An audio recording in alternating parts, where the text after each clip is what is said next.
Halo teman-teman, jumpa lagi bersama saya John Alan di acara John Alan Business Talk. Kali ini kita akan bicara tentang fondasi yang ketiga, yaitu tentang sales dan marketing, atau biasa lebih dikenal dengan penjualan dan pemasaran. Ya teman-teman, 5 fondasi membangun bisnis, kita sudah sampai di fondasi yang ketiga. Fondasi yang ketiga adalah fondasi yang sangat menantang. Umumnya orang membangun bisnis berawal dari penjualan tanpa memikirkan bagaimana sih harus mulainya, tapi kita sudah bisa membangun bisnis, yaitu dengan berjualan. Nah, sales dan marketing itu terdiri dari apa saja? Nah, yang pertama, aktivitasnya adalah teman-teman membuat perkiraan pendapatan.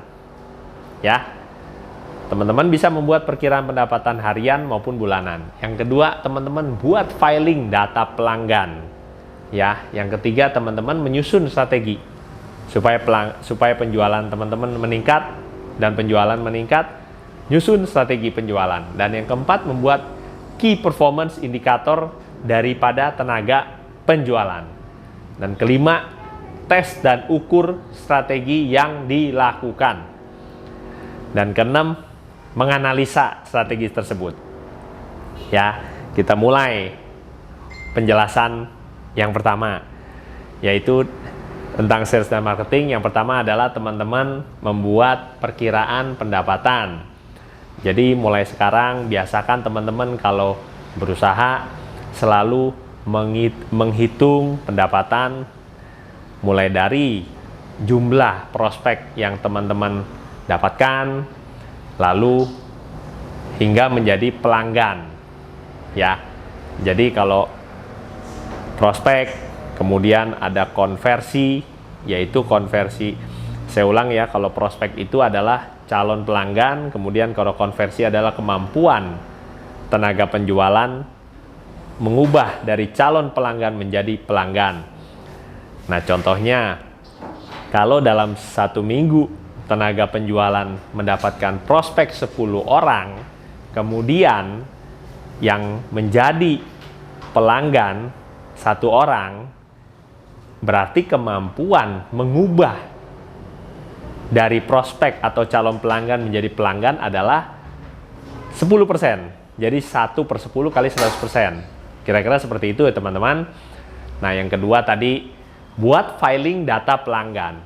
Nah, teman-teman, kalau di poin pertama teman-teman menghitung berapa prospek, berapa konversi, berapa pelanggan.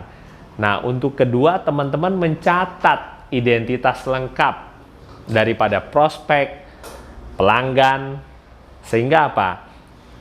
Tadi kalau 10 prospek atau calon pelanggan, kemudian 1 yang menjadi pelanggan, berarti masih ada 9 yang belum jadi pelanggan. Nah, itu tugas daripada tenaga sales di perusahaan teman-teman untuk melakukan follow up. Nah, bagaimana mungkin follow up dilakukan apabila tenaga penjualan tidak memiliki identitas yang lengkap? Contohnya nomor telepon, nomor WhatsApp, ya, kira-kira demikian. Nah, poin ketiga adalah menyusun strategi penjualan. Nah, kita buat aktivitas yang dapat mendatangkan pelanggan. Contohnya apa? Contohnya di situasi pandemi COVID, kita tidak dapat melakukan hard selling, mungkin kita bisa melakukan soft selling, kegiatan-kegiatan yang sifatnya bergabung dalam komunitas, ya, membagikan tips-tips penjualan kepada audiens Anda, ya, kira-kira seperti itu. Lalu keempat, membuat key performance indikator untuk tenaga penjualan.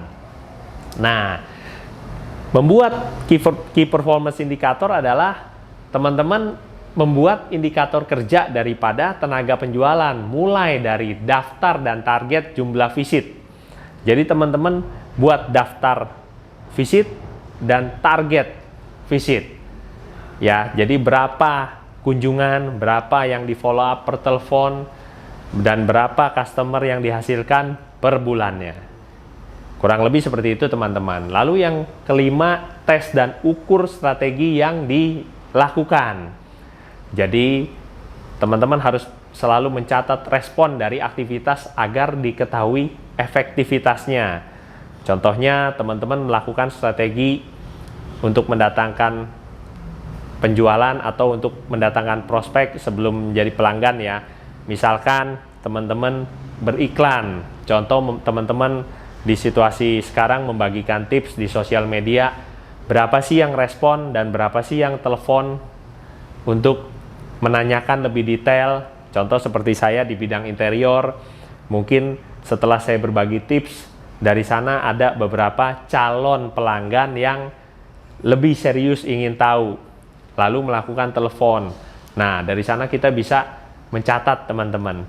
Ya, oke. Dan yang keenam adalah kita menganalisa strategi agar relevan dengan saat ini, dengan situasi sekarang. Contohnya apa? Kalau situasi sekarang mungkin kita sudah nggak banyak yang menggunakan SMS. Mungkin teman-teman dari situasi mungkin saat sekarang banyak yang melakukan broadcast iklan atau message atau promosi melalui WhatsApp.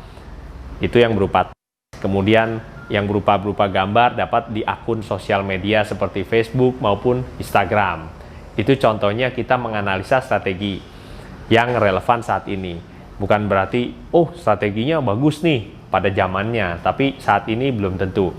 Nah teman-teman, sekian untuk penjelasan dari saya tentang pondasi ketiga sales dan marketing dalam 5 pondasi membangun bisnis. Terima kasih, silakan di like dan subscribe channel YouTube saya John_Aran21. Terima kasih.